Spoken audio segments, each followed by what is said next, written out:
boys and girls, babies in your diapers. Welcome to the Tiberius Show with your host, Tiberius Boy. That's me, Tiberius. Today, we're going to have a special show because this is show 100. We have a video about an awesome board game, a book about redstone and Minecraft, and we have a totally awesome guest. Today we have the one, the only, the amazing Dr. Farrant.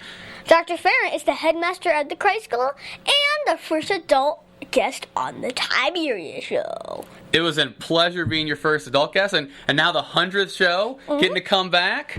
Thank you for the invite, Tiberius. It's good to be back. You're welcome. And today we're going to start off with the video of the week, and this is going to be a challenge. And now it's time for the video game of the week. Today's video game is Carsigan. This is a game on the Epic Games platform. It was made by Klaus-Jürgen Rode from Germany.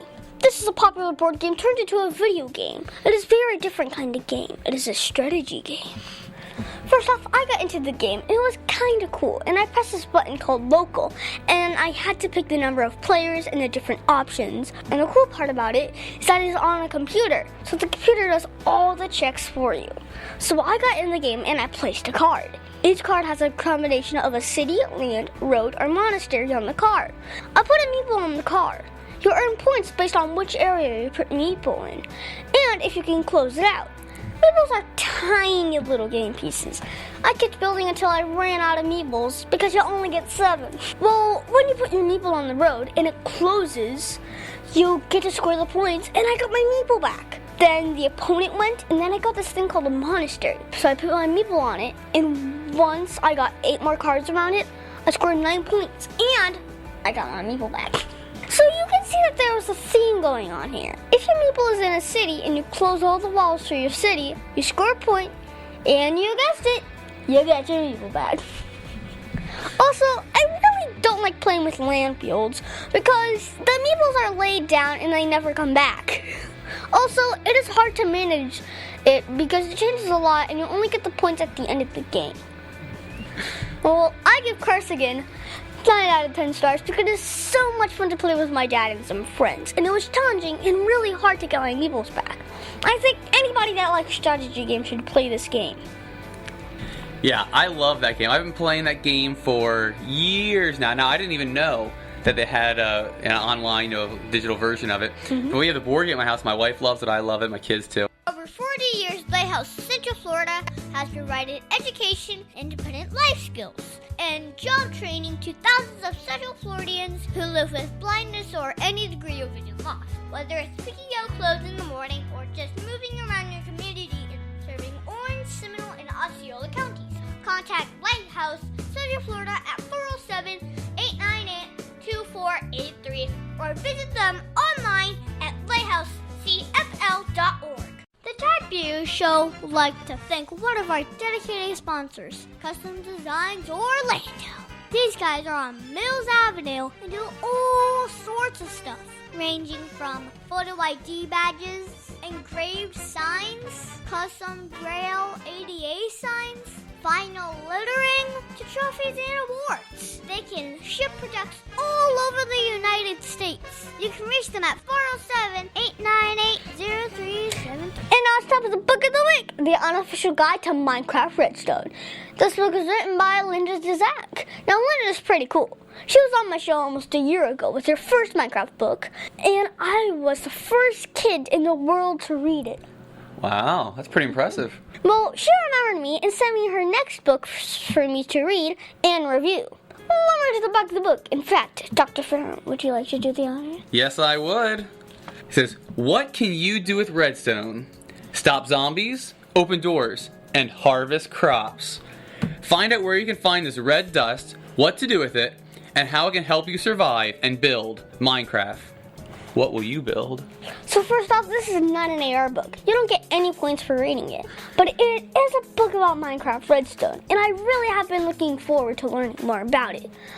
Okay, so first the book explains what redstone is. Well, I'm going to tell you that it is like a wire. And it can transmit power over its lines, you know. Well, you can use the power to open doors and even make roller coasters go very fast with redstone. See, you can build a contraption and traps for zombies and make a lot of cool stuff. So you have to power the redstone with either red torches or solar panels, and when they are powered, it powers everything connected to the redstone. Now, using some pistons, you can make the power turn on and off automatically. This can be used as the starter machines in the game. I give the unofficial guide to Minecraft Redstone 10 out of 10 stars because, well, first I got to meet the author, and she was so nice. Oh, and well, I really thought it was cool to make big stuff like a roller coaster. I think all kids that like Minecraft should read this book. Me too. It sounds like an awesome book. Now, I am not a big Minecraft guy. I don't know too much about it, but you're making me want to learn a little bit more here and see what I can build and traps I can set and lava I can make flow all over the place. To keep out, who am I trying to trap again, did you say? Zombies, creepers. Yeah. I am charged creepers. Oh, I'm not a fan of zombies, creepers, especially charged creepers. They sound pretty awful. Creeper. I do not want them coming near me, so I'm going to put some traps up. See, TiberiusSmith.com. You can call him at 407-801-2667. Wait, you are not Chuck. My dad can help when people get hurt. He loves to help. If you are ever injured at work or in a car accident, you should call my friend Chuck. You can call him at 407-801-2667. That website again is cwsmithlaw.com. Offices, Orlando. Does it actually have that much W's?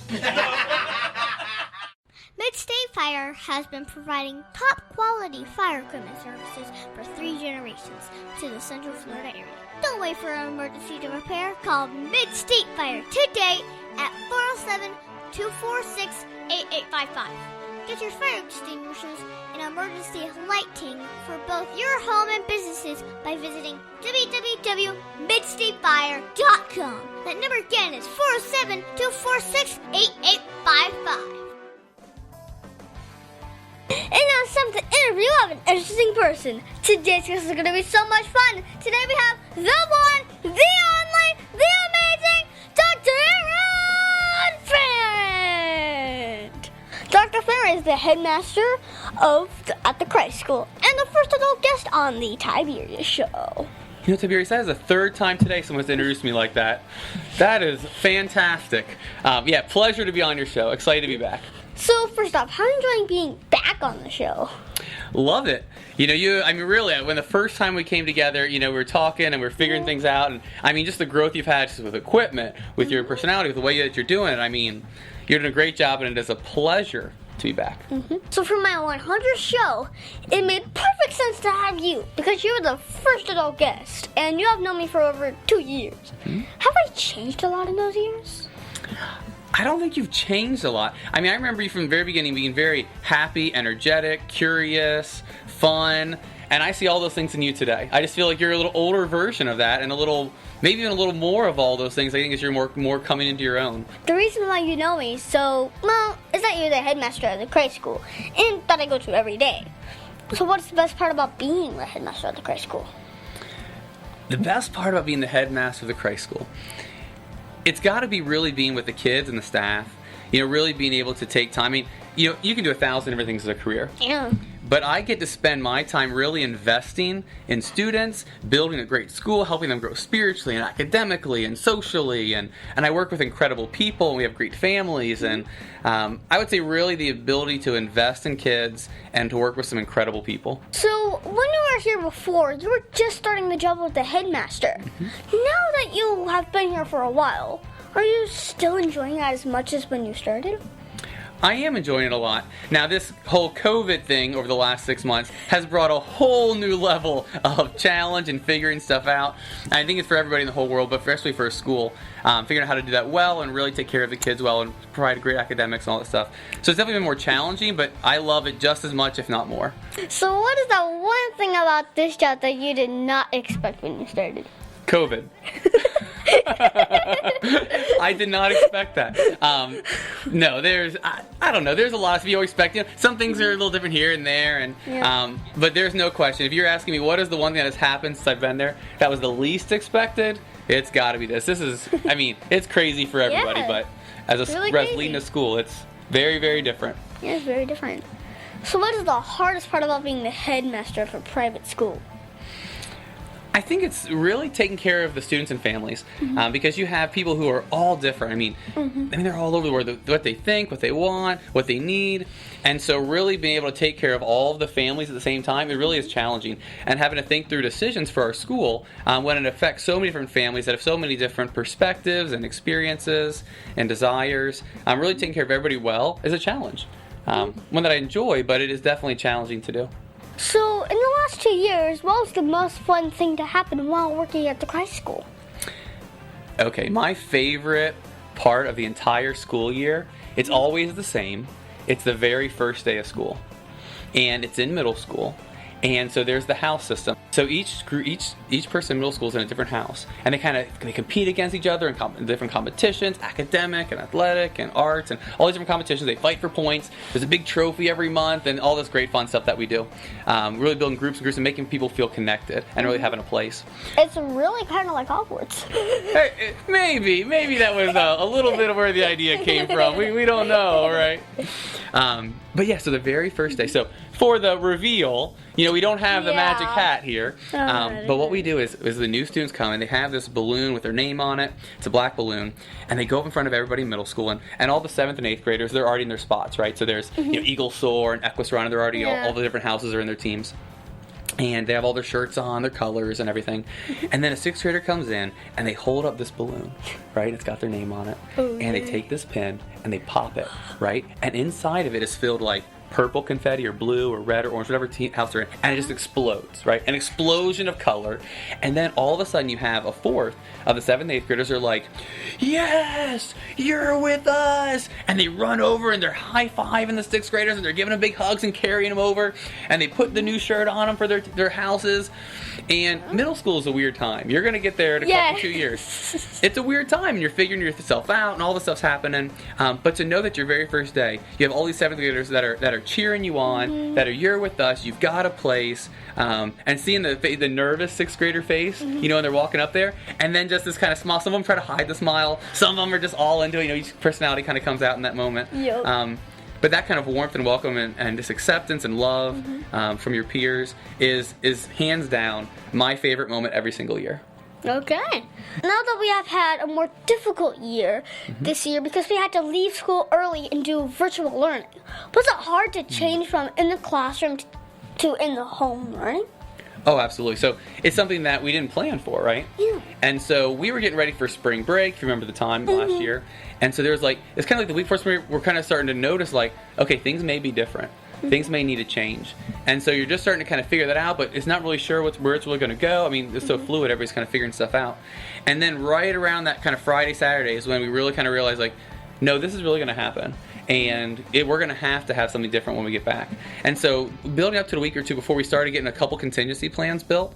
And then when that hit, we really were like, okay, we got to do this. And so flipping to a remote learning platform really over spring break week was crazy. It was crazy.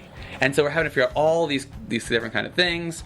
And so how we're gonna do that? What's the best method? There are a couple different ways you can do it. What's gonna still provide great academics? How do we train our teachers? How do we get platforms ready? So it was quite the challenge, Tiberius. Yeah, it's quite the challenge. Kind of crazy. It was very crazy, but I think we did a great job. I think I'm so proud of our faculty and staff. Our families partnered with us so well.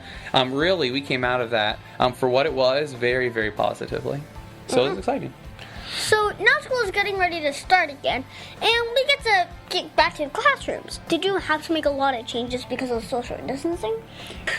Yes, I did have to do. We had to do a lot of changes.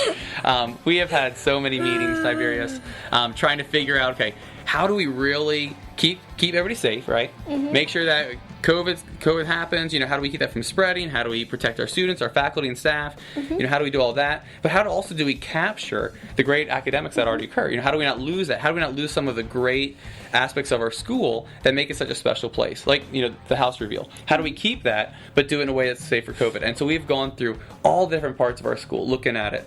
And so we've really put together quite a robust and big plan of how we're going to be able to accomplish those, and a lot of conversation, a lot of debate over what we can do and can't do, and how we can do things differently, what we can keep and find a way to differently, and what we need to let go for the time being. So, what if one of my listeners want to grow up in random private school? What advice should you give him or her? And they want to run a private school. So what if a listener wants to grow up and be a head of school or a headmaster? That's a good question. What should they do?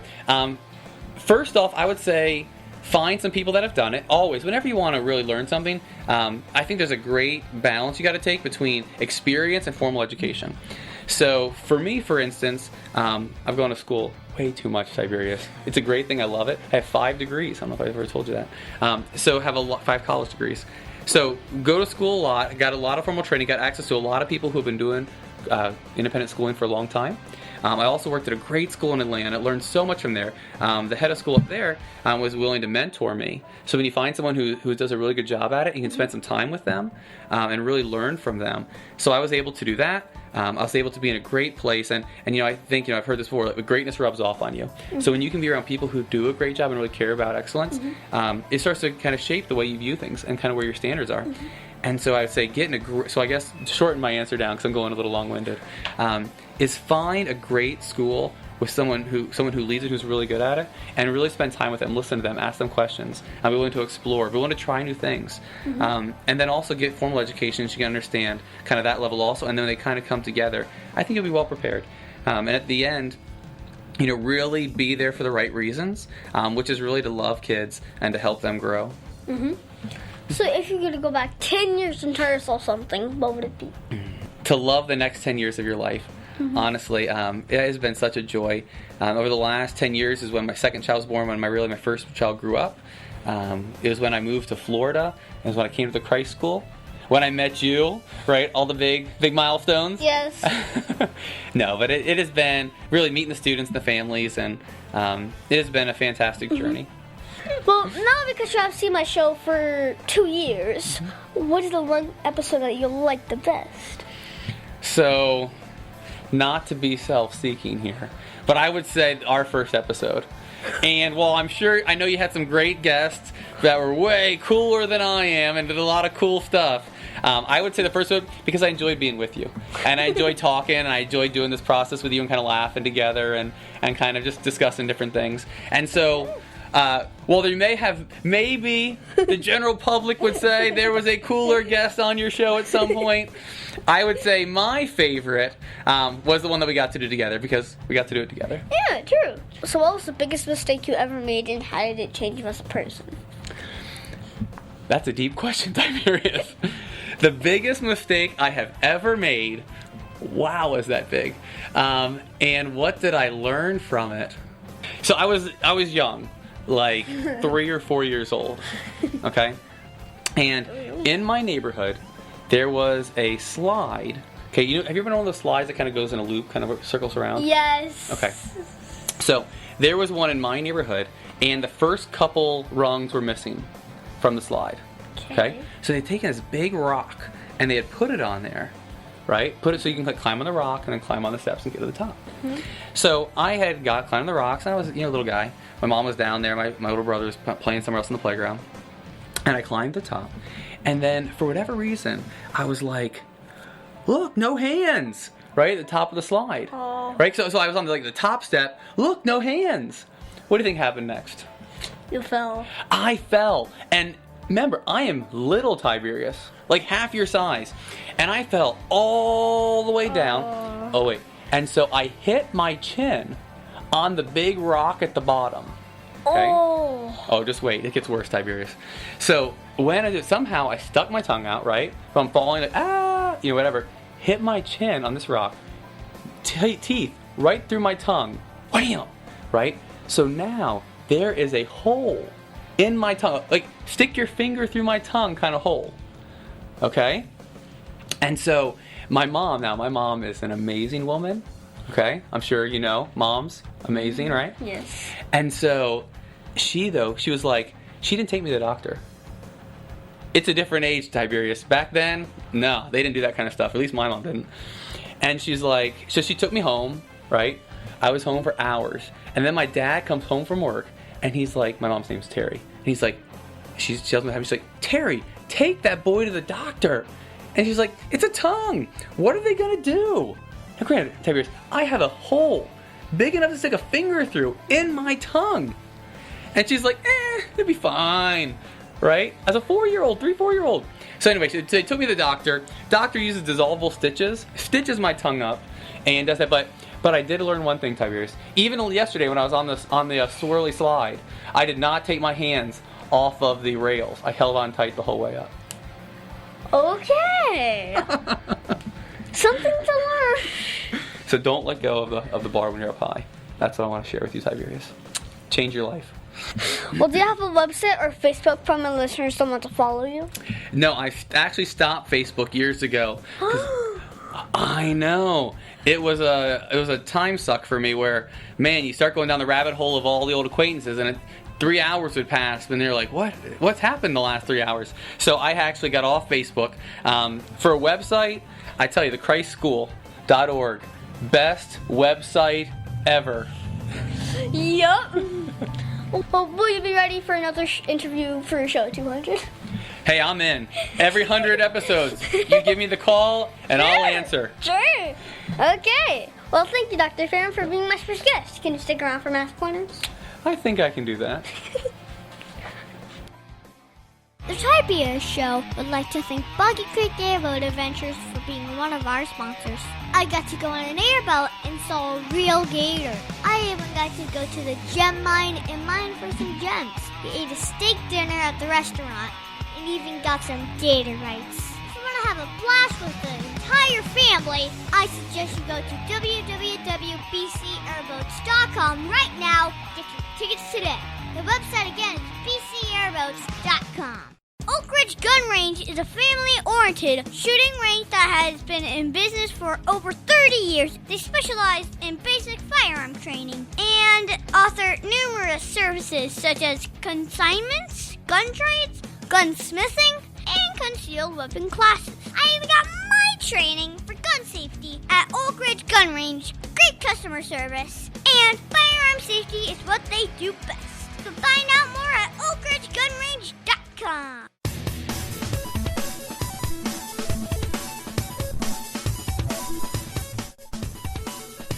Tiberius' favorite subject, it's Math Corners! Thank you, Dr. Farrant, for your help with Math Corners. So because of COVID-19, we have been told that we have to wear a mask and stay 6 feet apart. So I started to think, and I got a great word problem for you. Wonderful. If I am standing in line waiting to go to lunchroom, and we have one teacher and a teacher's assistant and 18 students that have to be 6 feet apart, how long would the line be? 120. So to solve a word problem like this, well, we first have to add all the people together. So 18 students plus one teacher plus one teacher's assistant would make 20 people. Now the addition is over with, you have the second part. This is multiplication. So you have to multiply the number of people by 6 feet apart. So you have to take 20 people times 6 feet, and that makes 120 feet. So that's the answer, right?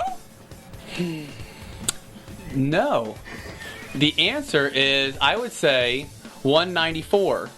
Is that right? Yes and no. Okay.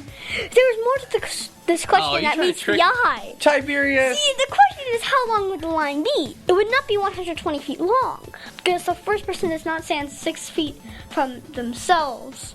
So 2 people are 6 feet long, 3 people are 12 feet long, and so on and on. So you have to take the 120 feet and subtract 6 feet. Hey? You said 196. What? Oh, come on! No, really. answer. I knew it. 114. Oh, Tiberius. I love That's frustrating because I saw through the trick of it. I saw through the trick of what you were doing. Still missed it by 2 feet. Oh. Okay, wait a second, Tiberius. I'm going to challenge you a little bit. Because the front of the line is the front of the front person. The back of the line is the back of the back person. Did you account for the width of the person? Because personally, I think that may be 2 feet. And that may account for the total length of the line. So the back of the front... wait a second here. So the back of the front person to the back of the back person would be 194. But what about the width of the front person? What if that person was 2 feet? His depth or width was 2 feet. Wouldn't that mean 196? Total length of the line? You know what's interesting? So what it would really Actually, I think we're wrong again. We didn't account for the width of any of the people. Yes! We have all the people we have to account for. There's 6 between the people. Yes. What about the actual people? I mean, you're talking about if that's even a foot. You know, I mean, you go. I mean, what is this type? Like, what is that? I mean, here, turn sideways for me. Ready? So, what is that? Whatever that is, you have to take that times 200, add it to the 194, and that is the actual length of your line. On that note, thank you so much, Dr. Farrant, for your help with math corners. And now it's time for the Heart of a Lion. As you know, we talk about the qualities of living by the heart of a lion, which stands for leadership, integrity, obedience, and nobility. Normally, I pick one for the week to talk about it, but since you were the one that did the intro to Lion Strong 2 years ago and explained what each means, well, you kind of did it for a 7-year-old. Don't want to go over them again, but for a 9-year-old? I mean, I am older. You are, Tiberius. You certainly are. But I would say even the Lion Strong, you know, leadership, integrity, obedience, nobility, even for me as a 39-year-old, like, it is still something that we still talk about every day, and a lot of the principles are the same, but I would love to talk about those 4 things. It's a big part of who we are as a school, and it's incredible who we are as human beings also. So, leadership, first one, right? It's really your influence. Leadership is influence. And so how we really help people, and really, you know, we talk about, especially in the Christian context, you know, as following Jesus Christ, it's really talking about servant leadership. It's when you have leadership positions, that really is more a responsibility than a privilege. And it really is our job as leaders, as you become a leader and as you enter into those different realms, to really help those that you lead, and to look out for them, take care of them, to put their needs before your own, and to really lead them and influence them towards what is best. So that's leadership. Integrity is the best definition I've ever heard, the one that I love, is integrity is doing right no matter what. There will always be times when there's opportunities for you to do things that are wrong, to cut corners, to do something that you think will gain an advantage in the short run, and it almost always hurts you in the long run. So integrity is, you know what, I have decided to do what is right, and it doesn't matter if people are telling me to do something different, if I think there's an advantage for me to do something that's wrong, I am going to do right no matter what. Okay. Integrity. Obedience is doing what we're supposed to do, what we're told to do by those that are in authority. So really is that if this is what I'm supposed to do, I'm not, again, trying to cut corners, trying to get around stuff, but I'm doing what's right. And so when I respect the authority of those who are over me, and I'm willing to obey it and do what is asked of me. Okay. Okay? And nobility is really being respectful. I see it mostly as respectful. Right? That you are being respectful of others, that you're carrying yourself in such a way that is respectable. And so that's how you talk to people, how you interact with people, how you carry yourself, what you say, what you do, that you are someone who's respectful and respectable. Okay. So, Dr. Farrant, you have been teaching this for 2 years. What changes have you seen in your students because of the Lion Strong virtues? I continue to see them grow in those areas. I think it's a wonderful thing that we're able to celebrate those in students, that we have the different, awards that happen when they're able to live those and demonstrate them out. So it's really been a focus, as you know, of our school. And so their ability to really lead and look at leadership more as an ability to help others than to get things from others. Doing what's right, not necessarily when a teacher's watching or because you're going to get in trouble, but doing right because you really care about what's right. Obeying, and then of course nobility, all of those. I just see them continue to grow in our student body. Okay. And that's our show, folks. I want to thank the one, the only, the amazing Dr. Farrant for being my special guest this week. It has been so much fun talking with you today, and I cannot wait to see you back for show 200. And I will see you in school tomorrow. I look forward to seeing you too, Tiberius. Okay. And be sure to listen to us next week on the Tiberius Show with us, Tiberius Boy! The Tiberius Show is not filmed in front of a live studio audience. Executive producer Joseph Boy. Production editor Pierre Laguerre. Green Room manager Danny Boy. And your program host, Tiberius Boy! The Tiberius Show is copyright 2018.